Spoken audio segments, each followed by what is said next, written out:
Imagine que tu traverses une forêt tropicale, au cœur d'une jungle où chaque pas est accompagné par un bruit différent. Des oiseaux appellent depuis la cime des arbres, des insectes bourdonnent dans les feuillages, des grenouilles coastent collant quelque part entre les feuilles humides, des branches craquent, le vent fait bouger les pétois de verdure au-dessus de ta tête. Et puis tout devient silencieux, pas simplement un peu plus calme, un silence absolu. Plus aucun oiseau, plus aucun insecte, plus aucun bruissement dans les buissons. Tu t'arrêtes et tu lèves les yeux. Tu ne sais même pas ce que tu cherches, mais quelque chose t'observe, et quelque part au-dessus de ta tête, quelque chose se déplace dans l'obscurité, quelque chose de grand, quelque chose qui ne devrait pas être là. Au cœur du bassin du Congo existe une histoire qui se transmet depuis des générations, une histoire qui parle d'une créature censée être plus grande que n'importe quelle araignée connue, capable de tisser des toiles suffisamment imposantes pour bloquer des chemins entiers et, selon certains récits, capable de maîtriser des proies bien trop grandes pour une araignée ordinaire. Les habitants lui donnent un nom, Jbafofi, l'araignée géante. Mais que se passerait-il si cette histoire n'était pas seulement une légende, et si, derrière tous ces récits, se cachait réellement quelque chose? Car il existe des témoignages de personnes disparues, des traces étranges, des toiles inhabituelles et des rencontres qui, encore aujourd'hui, n'auraient jamais reçu d'explication définitive. Et une prétendue expédition aurait finalement découvert quelque chose qui pourrait complètement changer cette histoire. Mais avant d'en arriver là, abonne-toi à la chaîne et active la cloche si tu apprécies ce genre d'histoire mystérieuse. Parce que plus nous allons nous enfoncer dans cette affaire, plus il deviendra difficile de distinguer la légende, l'exagération et quelque chose de réellement inconnu. L'histoire commence en 1938. Au cœur de ce qui était alors le Congo se trouvait un camp isolé. 3 missionnaires y étaient stationnés. Ce n'était pas un endroit où l'on passait simplement par hasard. La jungle était dense, les chemins difficiles et la distance jusqu'à la moindre grande colonie était immense. Puis, un jour, les 3 hommes disparurent. Mais leur disparition n'était pas la chose la plus étrange. Le plus étrange était ce qu'ils avaient laissé derrière eux. Leurs affaires personnelles, on est toujours dans le camp. Les tentes étaient encore debout. Rien ne semblait indiquer un départ précipité. Sur les assiettes se trouvait même encore de la nourriture à moitié consommée. Tout donnait l'impression que les hommes avaient simplement cessé d'exister au beau milieu de leur vie quotidienne. Mais lorsque l'équipe de recherche examina le sol, elle découvrit quelque chose qui ne correspondait absolument pas à cette scène. Des traces. De longues rainures traversaient la boue humide et quittaient le camp en direction de la forêt. Elles ne ressemblaient pas à des empreintes humaines ordinaires. C'étaient des traces de traînées, comme si quelque chose avait attrapé les hommes avant de les tirer avec une force considérable à travers la boue, une personne après l'autre, toujours plus profondément dans la forêt. L'équipe de recherche finit par retrouver un survivant. Son nom fut donné comme étant Robert Hale. Il fut découvert 2 jours plus tard, à environ 400 mètres du camp, derrière un arbre tombé au sol. Mais Hale était à peine capable de parler. Il répétait constamment la même phrase, encore et encore, avec exactement la même voix monotone. Il disait avoir vu une ombre qui se déplaçait comme si elle possédait de nombreux bras. Et cette ombre était descendue des arbres. Il ne pouvait rien expliquer de plus. Les responsables ne le crurent pas. Pour eux, il existait des explications beaucoup plus simples. La fièvre, le paludisme, des hallucinations, la chaleur extrême. Les autorités coloniales déclarèrent probablement les hommes morts et supposèrent qu'ils avaient été victimes d'une attaque d'un animal sauvage. L'histoire aurait pu s'arrêter là. Mais avant que le camp ne soit abandonné, les chercheurs découvrirent autre chose. Sur le sol se trouvaient des morceaux d'un matériau inhabituellement épais, de la soie d'araignée. Le problème était qu'elle ne correspondait à aucune espèce d'araignée connue. Du moins, c'est ce qui fut affirmé par la suite. On aurait comparé les échantillons à ceux d'espèces connues sans parvenir à obtenir une correspondance définitive.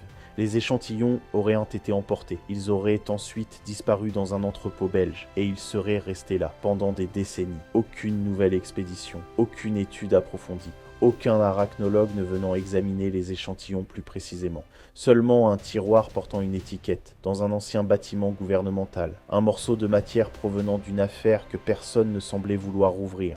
Car si cette soie provenait réellement d'une araignée inconnue, une question particulièrement dérangeante se posait. Quel genre d'animal pouvait produire une telle soie? Et surtout, quelle taille devait-il avoir? La forêt tropicale du Congo constitue l'une des plus grandes régions de forêt tropicale de la planète. Des millions de kilomètres carrés de végétation dense, de rivières, de marécages et de terrains extrêmement difficiles d'accès en font l'un des endroits les plus compliqués à explorer complètement. Et c'est précisément là qu'une histoire aurait existé pendant des siècles. Une histoire qui ne vient pas d'un seul voyageur, pas d'un seul chercheur, pas d'une seule expédition, mais de personnes vivant depuis des générations dans cette forêt ou à proximité. Elle raconte quelque chose qui se déplace dans l'obscurité, quelque chose qui n'est pas petit, quelque chose qu'il vaut mieux ne pas chercher. Le nom Jba Fofi est souvent associé à celui d'une araignée gigantesque. Mais pour ceux qui transmettent ces histoires depuis des générations, il ne s'agirait pas simplement d'un récit destiné à faire peur. Il existerait des règles. Certains chemins seraient été évités. Certaines zones de la forêt ne devraient pas être pénétrées. Et lorsque certains signes apparaissent, il faudrait faire demi-tour, immédiatement. Car selon ces récits, dans la jungle, un être humain peut très facilement oublier qu'il n'est pas seul. Des missionnaires, des soldats, des commerçants et des chasseurs auraient indépendamment rapporté l'existence de toiles gigantesques. Des toiles qui ne ressemblaient pas aux fils fins produits par les araignées ordinaires. Elles auraient plutôt ressemblé à d'épais cordages blancs tendus entre les arbres. Certains témoignages décrivent même une vibration, un léger bourdonnement que l'on pouvait ressentir avant même de toucher les fils. L'idée derrière cette particularité est simple. Lorsque la toile bouge, l'araignée sait que quelque chose vient d'entrer dans son environnement. Mais ensuite, les histoires deviennent encore plus inquiétantes. Au début des années 40, un soldat congolais serait revenu à sa base entièrement recouvert d'épais fils de soie. Ses vêtements étaient tellement enroulés dans ces fils que le personnel médical aurait dû utiliser des outils pour parvenir à le libérer. Pendant plusieurs heures, il aurait été incapable de bouger ses jambes. Lors d'examens, des traces d'un venin auraient ensuite été découvertes dans son sang. Mais ce venin ne correspondait apparemment à aucune espèce d'araignée connue. Il aurait s'agi d'une neurotoxine affectant les mouvements tout en laissant la victime parfaitement consciente. Peu après, une zone située dans les environs aurait été placée sous quarantaine. Pendant 6 mois, personne n'aurait été autorisé à y pénétrer. Des patrouilles auraient surveillé les limites de la zone. Officiellement, le public aurait reçu une explication différente. On aurait parlé d'une épidémie, mais aucune maladie précise n'aurait jamais été mentionnée. Et pendant que les soldats étaient stationnés à proximité, il y a commencé à entendre des bruits provenant de la forêt interdite, des mouvements lourds dans la cime des arbres, des branches qui se brisaient sous un poids immense, et une fois, même un cri. Il aurait commencé comme un cri humain, mais quelque part au milieu du cri, quelque chose aurait changé, jusqu'à ce qu'il ne ressemble plus du tout à une voix humaine. Au même moment, des chasseurs locaux auraient rapporté autre chose. Des animaux qui tombaient soudainement morts des arbres, sans blessures visibles, sans morsures, sans traces évidentes de combat. Ce n'est qu'en les examinant attentivement que de fins fils de soie auraient été découverts, presque invisibles. Les corps en étaient partiellement recouverts. Et, selon les témoignages, on aurait eu l'impression que l'intérieur des animaux avait été partiellement dissous avant d'être aspiré, exactement comme on pourrait l'imaginer lors de l'alimentation d'une araignée. Mais si tout cela n'était qu'une légende, pourquoi les mêmes avertissements revenaient-ils encore et encore? Pourquoi certaines zones étaient-elles évitées? Et pourquoi différentes personnes racontaient-elles des histoires similaires? La réponse nous conduit aux règles qui auraient été transmises de génération en génération. L'une d'elles dit « Si tu trouves de la soie d'araignée fraîche, ne reste pas sur place, fais demi-tour. Si un chemin forestier devient soudainement complètement silencieux, ne continue pas.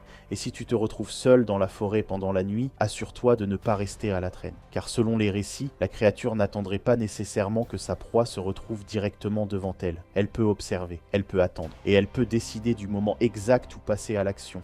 Mais un jour, quelqu'un décida qu'il ne voulait plus simplement écouter ces histoires. Il voulait savoir si quelque chose existait réellement derrière elle. Un scientifique, un arachnologue, un homme qui avait déjà passé des années à étudier les plus grandes araignées connues au monde.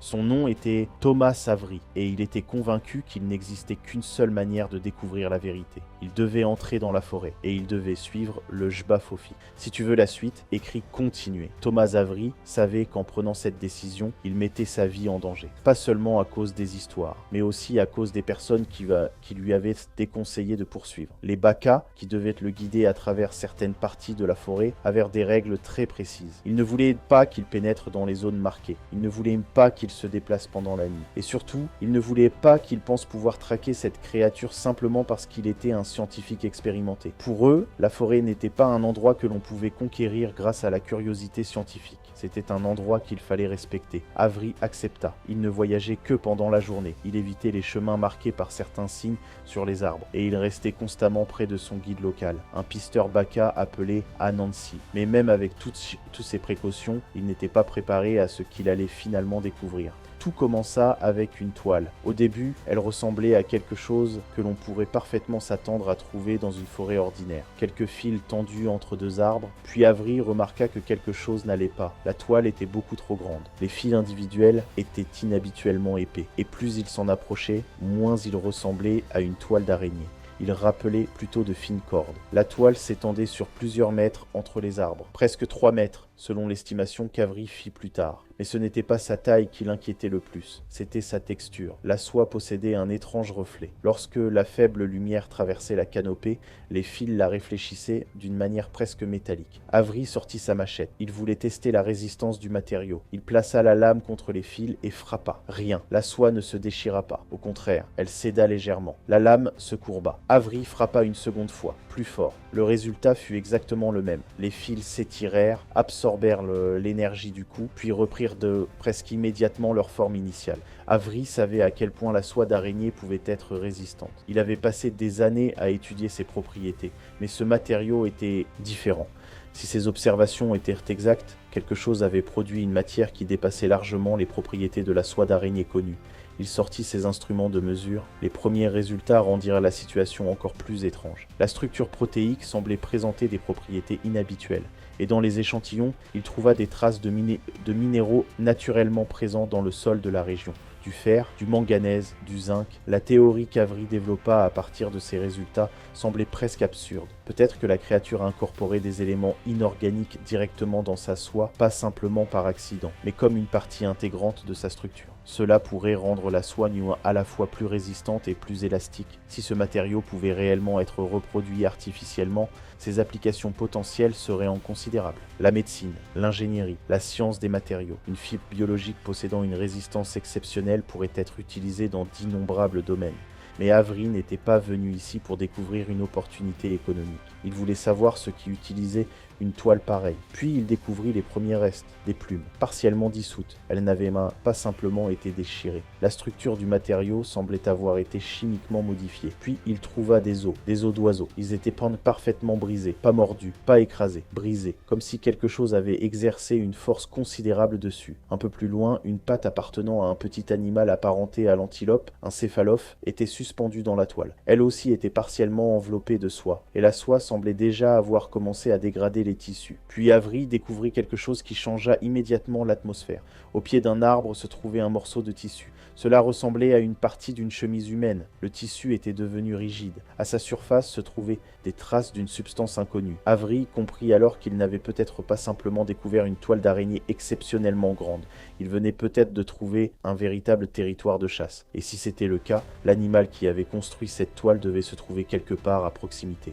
Il installa des caméras, 3, une très basse, une à hauteur moyenne, et une troisième plus haut, près de la canopée. Elles devaient enregistrer les mouvements sous différents angles. Puis Avery se retira. Il attendit. Les heures passèrent, puis vint la nuit, et finalement, les caméras commencèrent à enregistrer. Le lendemain matin, Avery s'installa devant les images. Au début, il ne vit rien. Des feuilles, des branches, des insectes, des mouvements provoqués par le vent. Puis, il arrêta soudainement la vidéo. Quelque chose venait de bouger à l'écran. Une structure, une partie d'un corps. Elle était plus épaisse qu'un bras humain. Elle avançait lentement sur les fils extérieurs de la toile. Pas rapidement, pas de manière désordonnée, lentement, avec contrôle, comme si la créature vérifiait la tension de chacun des fils. Cette partie du corps était couverte de poils sombres. Avery rembobina. Il regarda la scène une nouvelle fois, puis encore une fois. Il avait vu de nombreuses araignées, mais jamais quelque chose comme ça. Les mouvements semblaient étrangement fluides, presque trop contrôlés. Il passa ensuite à la deuxième caméra. Au début, il n'y avait rien à voir, mais la toile bougeait, pas rapidement. Elle tremblait selon de lentes vagues profondes.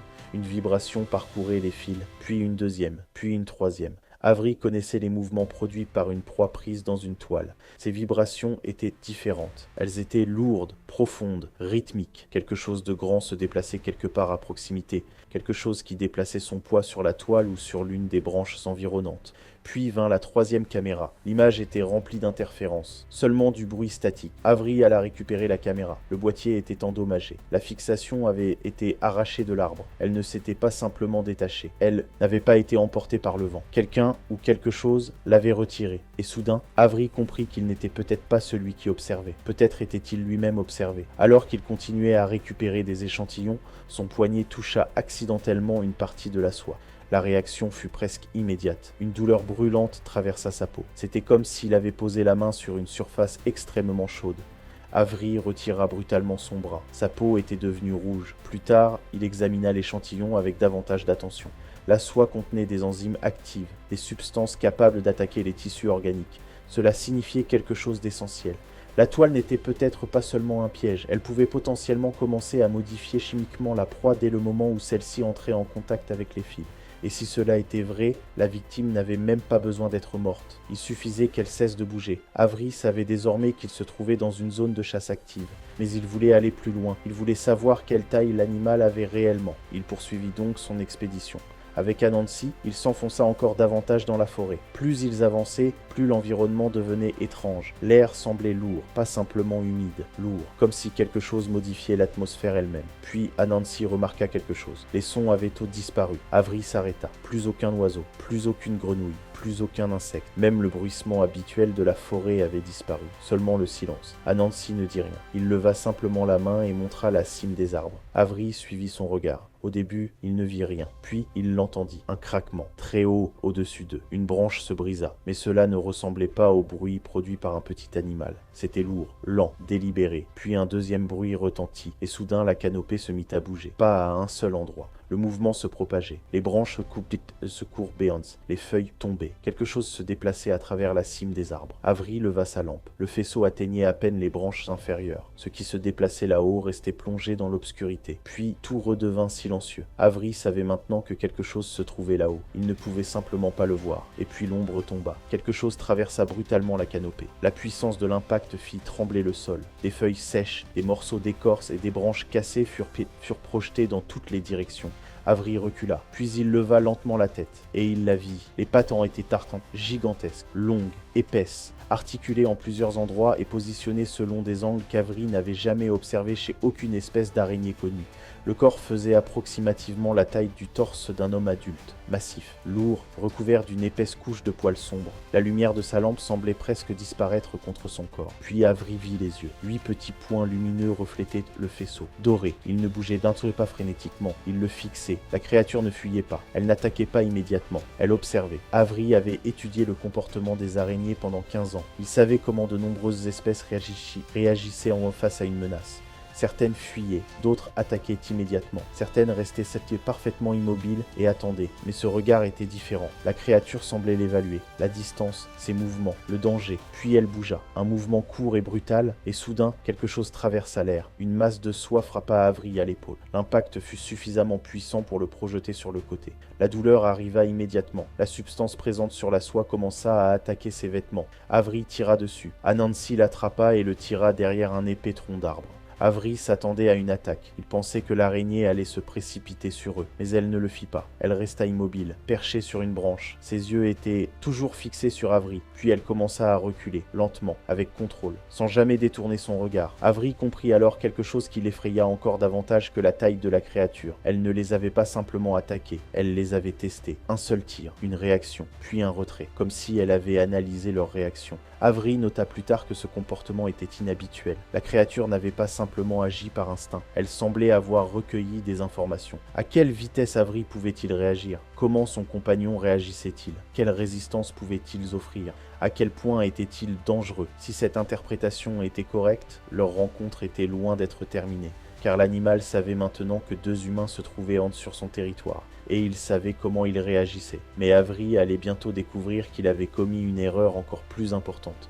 Il avait supposé qu'il n'y avait qu'une seule araignée, une seule, un animal extrêmement rare, peut-être le dernier de son espèce. Mais profondément sous la forêt se trouvait quelque chose qui allait complètement détruire cette hypothèse, un nid. Et c'est là qu'Avery allait comprendre que les histoires sur le Jbafofi ne parlaient peut-être pas d'une seule créature, mais de quelque chose de beaucoup plus grand, une population entière. Sous les arbres renversés, Thomas trouva un endroit où le sol semblait anormalement meuble.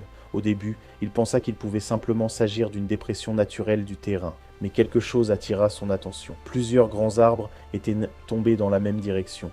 Pas comme après une tempête, pas de manière désordonnée. Ils semblaient avoir été arrachés avec une force considérable. Leurs racines avaient été complètement sorties du sol. L'impression générale était que quelqu'un ou quelque chose avait volontairement dégagé cette zone.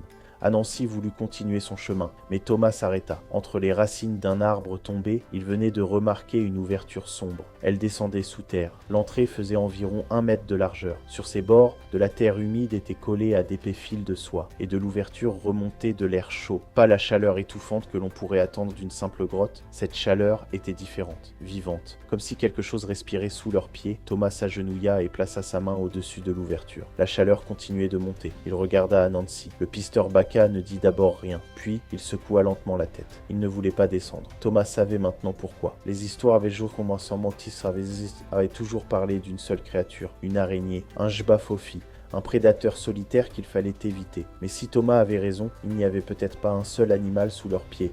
Il y avait peut-être quelque chose de beaucoup plus grand, un nid. Il fixa sa lampe sur son front et commença à descendre. Le passage était étroit, de la terre humide collée à ses mains. À plusieurs reprises, il dut s'appuyer contre les parois pour continuer à avancer. Puis le tunnel s'élargit. Thomas dirigea sa lampe vers l'avant et s'arrêta. Devant lui s'ouvrait une immense chambre souterraine. Les parois étaient recouvertes de soie. Pas de quelques fils isolés, de centaines, peut-être de milliers. D'épais filaments traversaient la chambre d'une paroi à l'autre et formaient toute une structure complexe au-dessus de sa tête. Mais ce n'était pas le pire. Des sacs étaient suspendus au mur. Des dizaines de grandes structures rondes constituées d'un matériau extrêmement dense. Certaines étaient presque aussi grosses que des citrouilles. Thomas commença à compter. 10, 20, 30, puis il abandonna. Il devait y en avoir plus de 40. Beaucoup de ces sacs étaient déjà ouverts. Leurs occupants avaient éclos. De nouvelles fissures apparaissaient sur d'autres enveloppes. De l'humidité brillait encore sur les parties ouvertes. Et sur le sol, de petites traces partaient des sacs en direction de la sortie. Thomas suivit l'une d'elles avec sa lampe. Elle remontait vers un passage étroit, puis vers un deuxième et un troisième.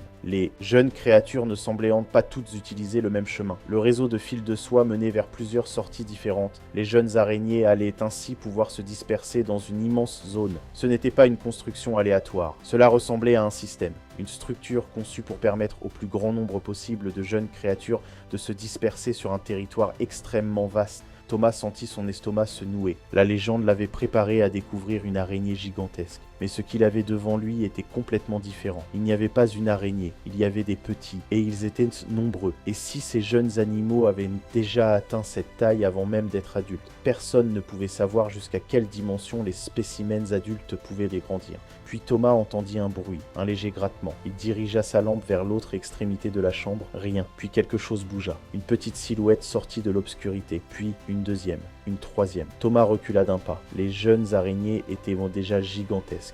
Leur corps atteignait approximativement sa hanche. Elles n'étaient pas encore adultes, mais elles étaient suffisamment grandes pour maîtriser un animal. Elles ne se déplaçaient pas de manière désordonnée. Elles ne partaient pas dans toutes les directions.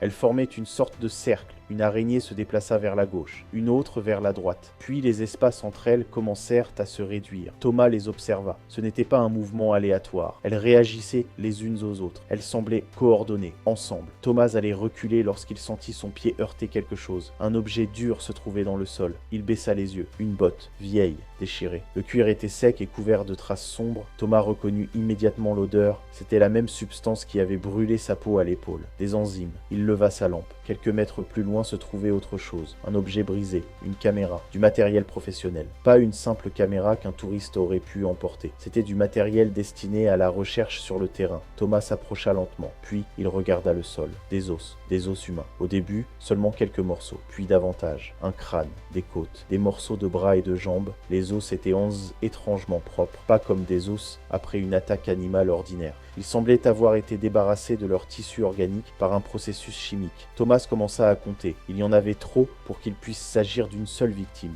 Il trouva encore d'autres os, puis encore, au moins 4 personnes, peut-être davantage, des chercheurs, des aventuriers, des hommes et des femmes qui étaient probablement venus ici, eux aussi. Des personnes qui avaient peut-être entendu les mêmes histoires, des personnes qui avaient voulu savoir si elles étaient vraies, et personne n'avait parlé d'eux, personne ne les avait retrouvées, jusqu'à maintenant. Les os étaient là comme les pages d'une archive macabre.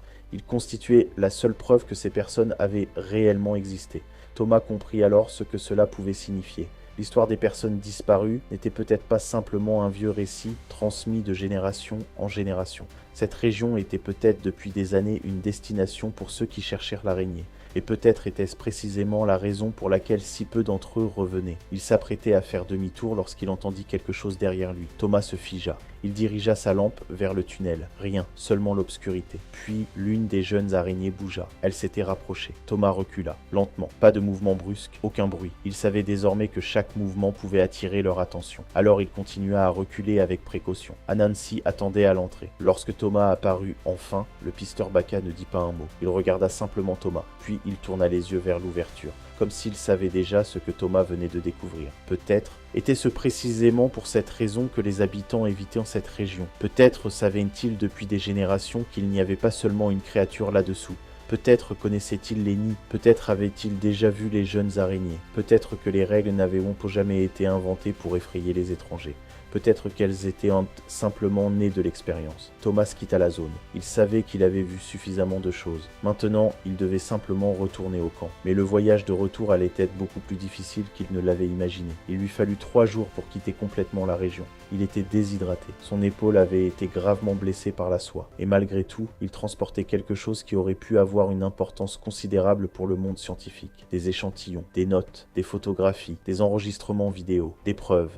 Si tout cela était authentique, cela pourrait signifier la découverte d'une espèce animale totalement inconnue, peut-être même d'un nouveau genre. Mais lorsque Thomas atteignit finalement son camp de base, il comprit immédiatement que quelque chose n'allait pas. Sa tente n'était plus exactement comme il l'avait laissée. Certains objets avaient changé de place. Son équipement avait été fouillé, ses carnets étaient éparpillés, certains avaient complètement disparu. Puis, il remarqua ses cartes mémoire, elles avaient disparu, les copies de sauvegarde aussi. Les enregistrements qui auraient pu montrer ce qui se trouvait réellement dans la forêt n'étaient plus là. Puis, il vit son communicateur satellite. L'appareil n'était pas cassé, il avait été désactivé volontairement. Quelqu'un savait comment il fonctionnait, quelqu'un avait fait en sorte que Thomas ne puisse contacter personne.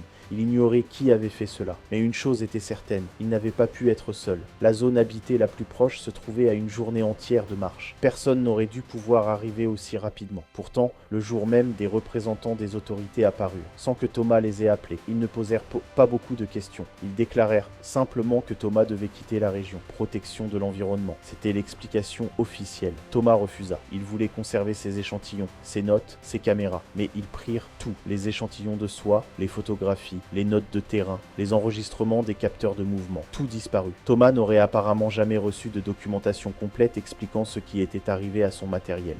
Il fut escorté hors de la région, et après cela, le silence. Un silence total. Il ne récupéra jamais ses recherches. Aucune étude indépendante ne fut publiée avec ses échantillons. Aucun article scientifique ne parut avec ses découvertes. Et avec le temps, certaines personnes commencèrent même à douter que Thomas Avery ait réellement existé. Son nom apparut dans plusieurs récits concernant le Jba Fofi, mais personne ne semblait pouvoir retrouver un scientifique portant ce nom et dont l'existence pouvait être vérifiée avec certitude. Et c'est précisément à ce moment que l'histoire devient encore plus intéressante. Car si Thomas Avery n'a jamais existé, pourquoi cette histoire existe-t-elle? Si ces recherches ont été inventées, pourquoi continue-t-on à rapporter l'existence de toiles d'araignées inhabituelles? Et si toute cette histoire n'était que du folklore, pourquoi certaines zones ont-elles été évitées pendant des générations? Bien sûr, il existe également une explication beaucoup plus simple. Peut-être qu'une légende traditionnelle est devenue progressivement une histoire de plus en plus spectaculaire au fil du temps. Peut-être que des animaux ordinaires ont été mal identifiés. Peut-être que des toiles inhabituelles ont été décrites de manière exagérée.